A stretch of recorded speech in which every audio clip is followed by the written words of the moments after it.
Hi everyone, welcome to the session of ECA Electronic Circuit Analysis. So in this session we will learn about series fed direct coupled class A power amplifier. So which is continuation part. So in previous session we have already covered some part of the class A, that is series fed direct coupled class A. So we will complete the remaining part in this session, and we will also discuss second type of class A, that is transformer coupled class A power amplifier. So what is the efficiency? What is the AC power? What is the DC power? So we will calculate all these terms. So let us go through the session. So what is my class A? Just once I am repeating. So what is class A? So class A means the amplifier. Class A power amplifier is the amplifier in which the transistor conducts for 360 degrees of the input signal. Okay, so that is called class A. And in class A, we have two types of amplifiers. So that is direct coupled class A power amplifier and transformer coupled class A power amplifier. So in previous session, we have observed the circuit. What is the circuit of class A, direct coupled class A? So in this case, we are connecting the load resistance, or load, or we can also call it as load. So if we place the loudspeaker or the load resistance directly to the connected circuit, then that type of class A is known as direct coupled class A power amplifier. In this case, compared to the power amplifier with the voltage amplifier, here we are taking power transistor and we are applying some large input signal. Whereas in voltage amplifier, we are applying small signals and we are taking normal transistor. In this case, we are using some power transistor and we are applying some large signals. So that's why power amplifiers are also called as large signal amplifiers. That means here we are applying the voltage in the range of volts. And in order to calculate the efficiency of the circuit, first of all, we have to draw the DC load line or well as AC load line, and we should find out the fusion point, operating point, and by the operating point, we can also find out the DC power, AC power, and induced. Okay, so how we can find out the operating point? In previous class, we have already covered. So if you apply the KCL for the when we are applying some DC voltage, that is DC. What is the KCL equation? If you apply the loop KCL, sorry, KVL for this loop, then we have the equation like this. Here we are getting the equation. If we simplify the equation, that is IC is equal to minus 1 by R into VCE plus VCC by R. Okay, so by the use of this equation, we can apply the fusion point. By making VC as 0, we can get sorry. So if we observe the graph. So by making VC as 0, if we make VC as 0, then we can get the IC value, max, that is VC value. And if we make IC as 0, then we can get VC value, that is VC. And if you combine these two values, then we can the point where it touches the characteristics, output characteristics, then we can call it as fusion point. We already know these terms and equations. So, what is the DC operation when we are applying some DC power? Then, what are the related equations? And what is the DC power input? And whenever we are applying some AC signal, that comes under AC operation. And what is the AC power when we are applying AC signal? And what is the power? So this is the power when we are applying some AC signal. So how we can get this power? Normally we know the formula of power in terms of RMS. VAC is equal to PRMS into IRMS. We have three formulas for the power. One is P is equal to VI. Another one is I square R. And third one is V square by R. Okay, in terms of RMS, we are writing it as RMS. VRMS into IRMS. That is PS. Okay, this is RMS voltage, RMS power. That is the power in terms of RMS. If you calculate the power in terms of peak, already we know VRMS is Vm by root 2. IRMS is Im by root. What is Vm and Im? Those are the peak values. Only one peak. Okay. So if you substitute Vm by root to Im by root 2, then this equation represents the power in terms of peak values. Next, in terms of peak to peak values. In terms of peak to peak values means in terms of in place of Vm and Im, we should substitute peak to peak values. Already we know the formula. That is Vm is equal to Vp2 by 2. Again, what is Vpp? Vmax minus Vmin. Okay. So in terms of Vm, we are substituting Vp by 2. Similarly, in place of Im, we are substituting Ipp by 2. Then we have Vpp into Ipp by 8.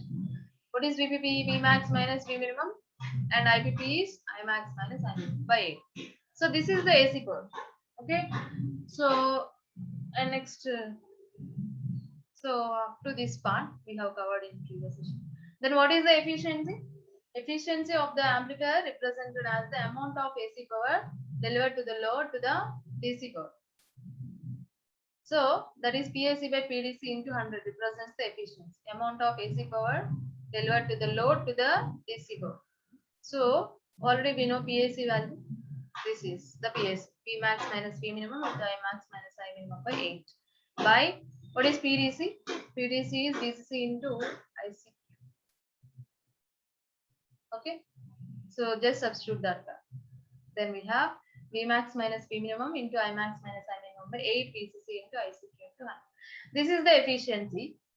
Next one is maximum efficiency. How we can get the maximum efficiency? When we are considering maximum peak to peak values.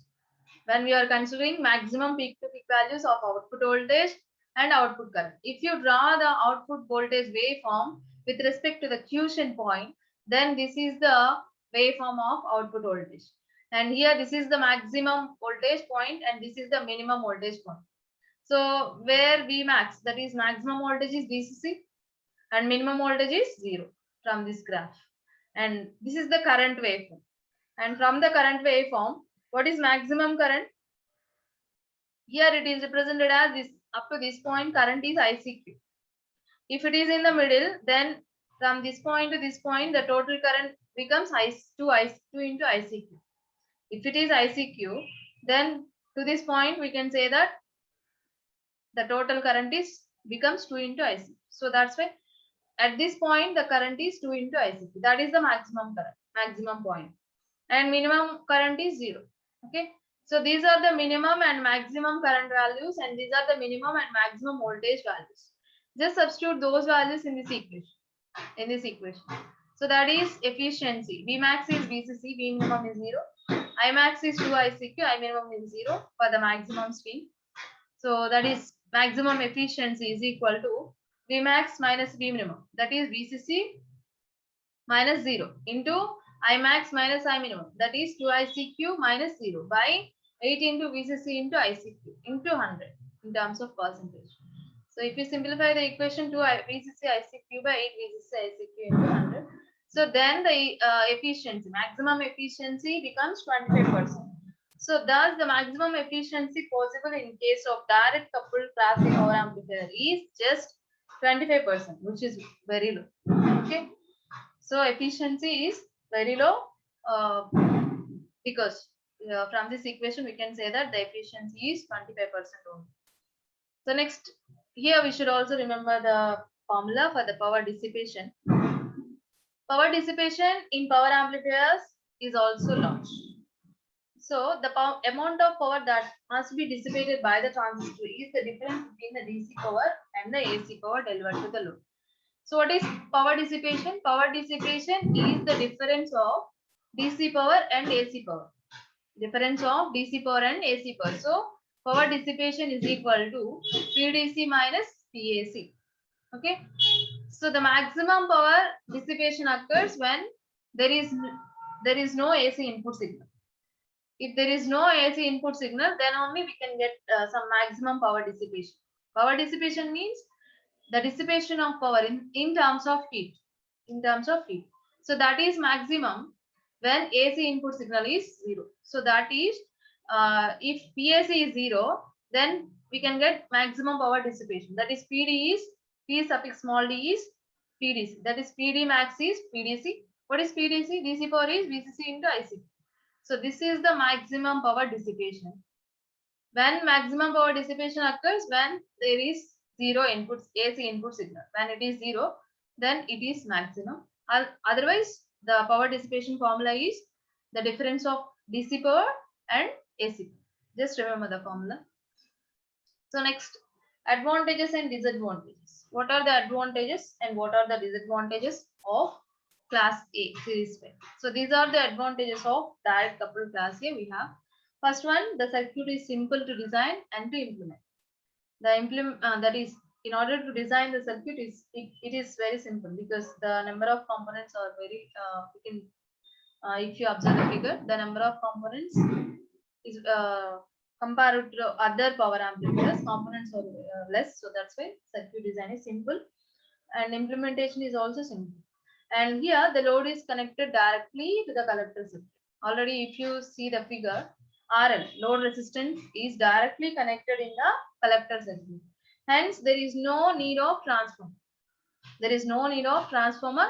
So if there is no need of transformer, that means if the circuit is transformerless circuit, then the cost is also very low. Okay, this makes the circuit cheaper. Cost of the circuit is also low.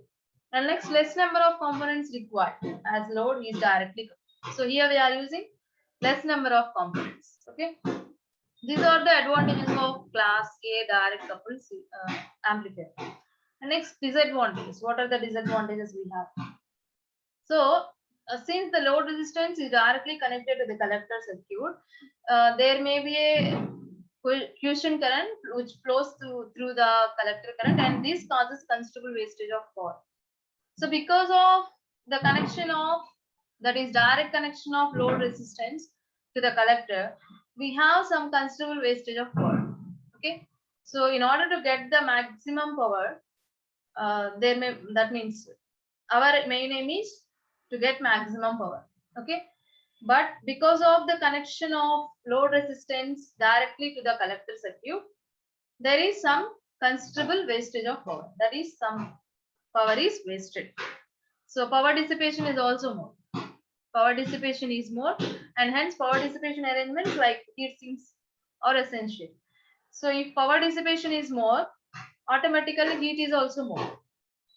So that's why we are using some heat sinks. Why we are using heat sinks? In previous session we already discussed. So if power is more, temperature is more, and if temperature is more, that heat or that temperature should be passed towards surroundings. Otherwise, the transistor may damage. Okay.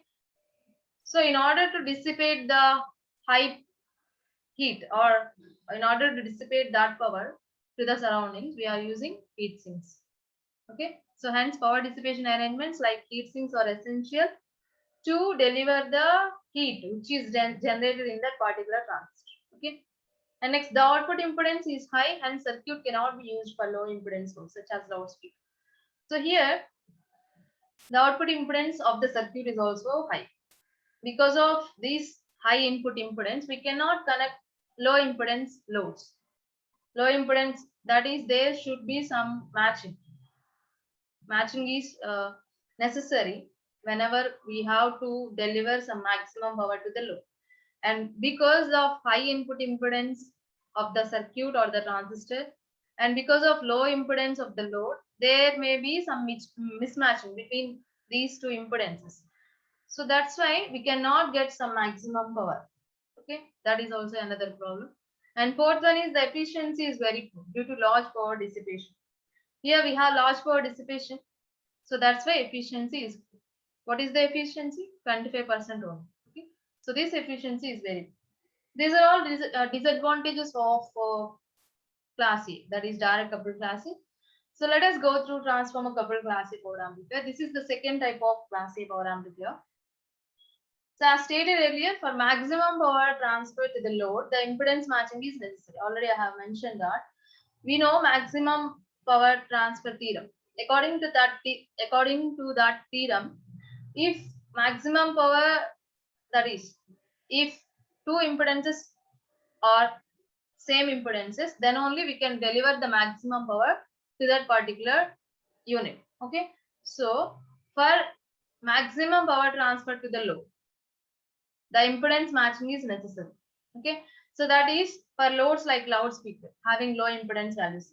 Already we know for the loudspeaker, the impedance is very low. That is 3 to 4 ohms. Maximum it is 16 ohms. Okay. While the output impedance of direct coupled class A amplifier is very much high. This problem can be eliminated by using the transformer coupled amplifier. So let us revise the point.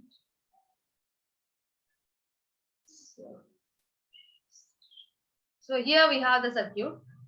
Here we have the load resistance.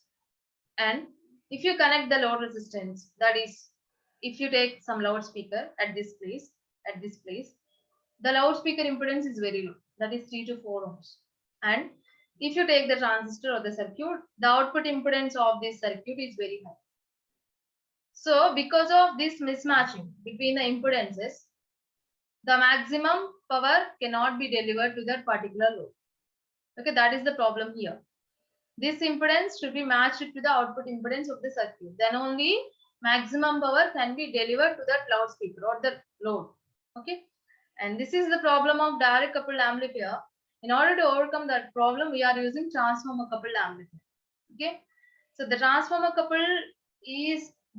is called an output transformer, and the amplifier is called transformer coupled class A amplifier. Here we are using a transformer. In order to provide matching between the impedances, we are using some transformer, and by the use of that transformer, we can give some matching of impedances. We can get some impedance matching.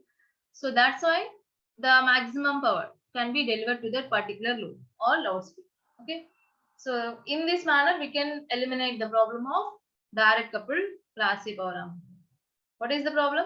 Because of mismatching of impedances between the loudspeaker or the load and the circuit output impedances, there may be a chance of low power. That means we can get some low power. Okay.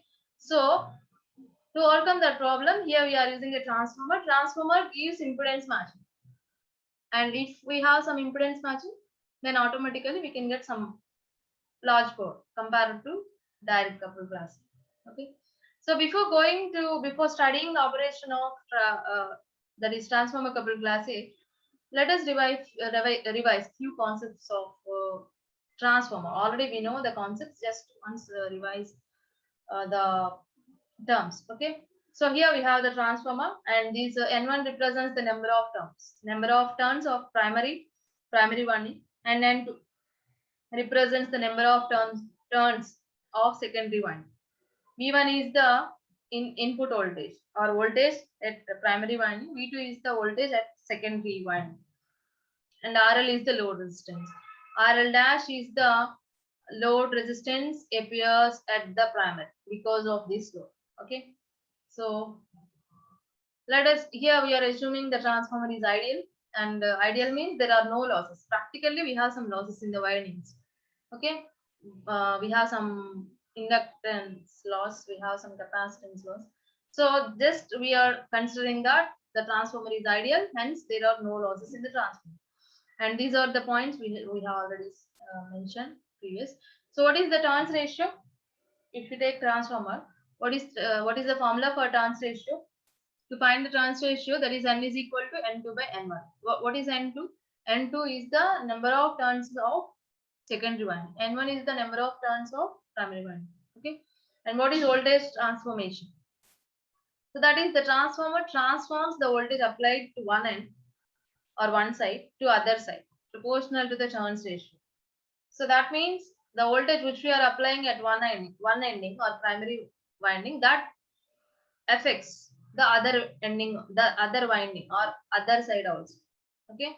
So the relation between those voltages is V2 by V1 is equal to N2 by N1. And similarly, current transformation is I2 by I1 is equal to N1 by N2.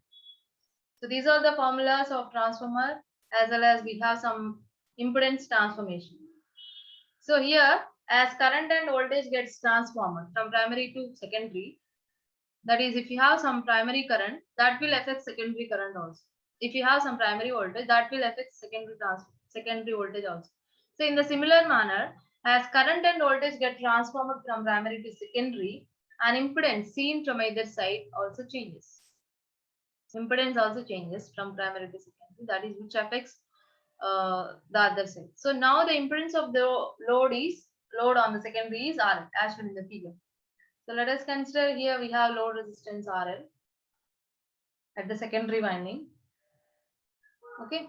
So because of the load resistance, the primary and secondary resistances are assumed to be zero. We have some load resistance connected to secondary winding. So this load impedance, which is connected to the secondary winding, gets reflected to the primary side also and behaves as if connected in the primary side. So because of this load resistance, which we are connecting to the secondary, it gets reflected to the primary side. It affects primary side. Because of this load resistance, we can also have some load resistance at the primary side. Okay, that is RL dash. So what is RL dash? RL dash is equal to RL by N square, or we can also call it as RL dash is equal to N1 by N2 into V2 by N2 by N1 into I2. This is the RL value. This is RL dash value. Already we know the formula. R equal to V by L. This is secondary. This is primary. So substitute related data. Already we know V1 and I1. So we can get RL dash value. That is RL by N square. So because of this load resistance, we can get some load impedance at the primary also. Okay. And next, circuit diagram of transformer coupled amplifier. This circuit represents the circuit diagram of transformer coupled amplifier. In this case, the load or the loudspeaker is not connected directly to the collector. It is connected to the collector by the use of transformer, step down transformer. Okay. So that's why we are calling it as transformer coupled amplifier. And next, here in order to find out the efficiency, we should find out the DC power and AC power. Already we know what is meant by DC operation. When we are applying DC power, that is VCC to the circuit, we have some power. So that power is represented as PDC. For this case, we are assuming winding resistances are zero. Here, if winding resistance is zero, this winding resistance is zero, this winding resistance is zero, because we are considering this transformer is ideal. So the resistance is zero for this case, and if it is zero, then there is no voltage drop at this point. Okay, and resistance is zero, and voltage drop is also, there is no voltage drop. Okay, so that's why the slope of the DC load line is reciprocal of DC resistance, which is zero in this case. Here the slope of the DC load line is like this. This is the load line, DC load. That is whenever we are applying DC power, VCC, to the circuit, already we know how we can calculate how we are obtaining the KVL. So let us apply KVL for this loop. There is no voltage drop at this point because the resistance is zero. We are assuming, and here we are applying some VCC, DC voltage, and what is KVL? The voltage at this point is VC. Already we know from the previous class. So VCC minus VC is equal to 0 from if you apply KVL for that loop. This is the loop. This is the loop. We have VCC here. There is no voltage drop here, and here we have voltage drop VC.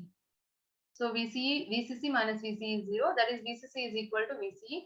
This is the quiescent voltage. Q is VCC. Okay. So if you draw the load line, this is the DC load line, because here RL dash is 0. Load resistance is 0. If you apply DC source, then we can get the line like this. This is the DC load line. In order to get the quiescent point in the appropriate place, we should also draw the AC load line here. And what is DC power? We know DC power is when we are applying some DC voltage to the particular circuit. The DC power is product of V and I. What is V? We are applying VCC voltage, and ICQ is the current. So PDC is equal to VCC into ICQ is the DC power. This is the voltage which we are applying, DC voltage, and this is the current which flows whenever we are applying some DC voltage. Okay. And next, AC operation. AC operation means we are applying some AC signal, sinusoidal signal to the circuit. And if you are applying sinusoidal signal, and if you are applying some sinusoidal signal means Here we are applying input voltage. If you are applying input voltage, we are connecting some loudspeaker or the load here. If you are connecting load resistance here, in previous slide we have already explained. If RL is at the secondary, it also reflects the primary winding. That means because of this load resistance, here we have some load resistance RL dash at the primary winding also. Just remember the point. So AC operation means whenever we are applying some AC signal, what is the voltage and what is the current, what is the power. So those are all comes under AC operation. So here we have some RL dash at the primary because of loudspeaker. Because of load RL, we have some load resistance at the primary, that is RL dash. And if you draw the AC load line with this slope minus 1 by RL dash, that is here we have the AC load. How we can get this equation? Just go through previous class. This is the slope of that equation. So that's why we are using this equation.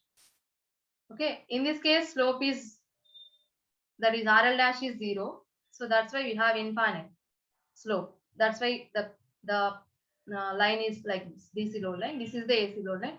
The coinciding point represents the quiescent point. That is VC equivalent to IC. And in order to get the AC power, we are considering primary winding and secondary winding. V1M is the peak value of primary winding. Vrms is the RMS value of primary winding. Im is the peak value of current. Irms is the peak value of primary, that is RMS value of primary winding.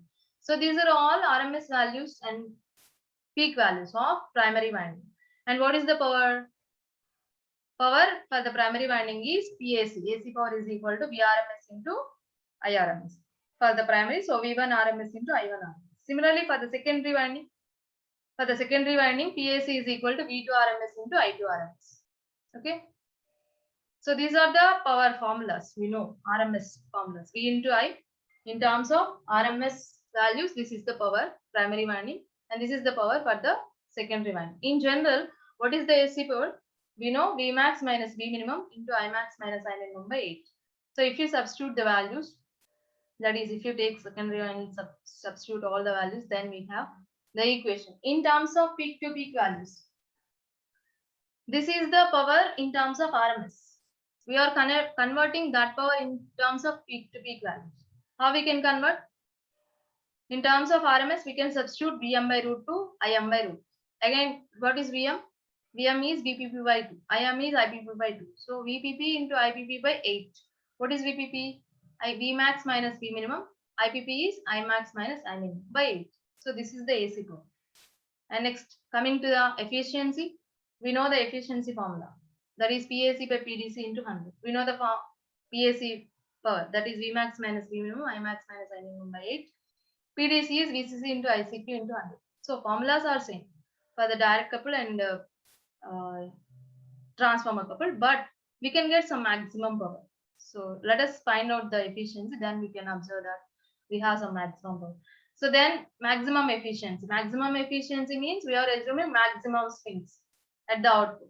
So this is the voltage waveform, this is the current wave. We can get at the output, maximum swings. So what is the maximum value? That is Vmax is 2 VCC. If we have VCC here at the middle, at this point, it becomes 2 VCC. Okay. So this is the maximum voltage and this is minimum voltage 0. And this is the maximum current, that is ICQ is half. That is at this point, we can get 2 into ICQ.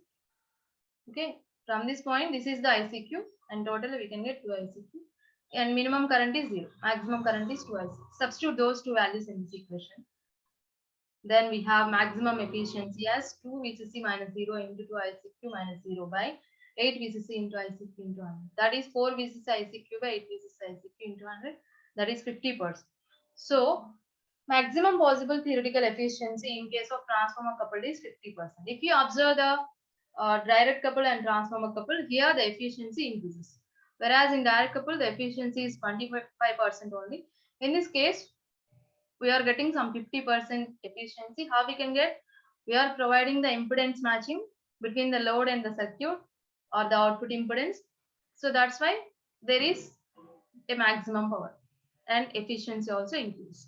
And what are the advantages and disadvantages? So advantages are efficiency is high compared to direct coupled, and The DC bias current that flows through the load in case of direct couple is stopped. In case of transformer couple, in this case, impedance matching is provided by the transformer here. And disadvantage, due to transformer, circuit becomes bulky, heavy and costly. This is the disadvantage, and it is complicated, and frequency response also. These are the disadvantages of transformer coupled amplifier. So thank you.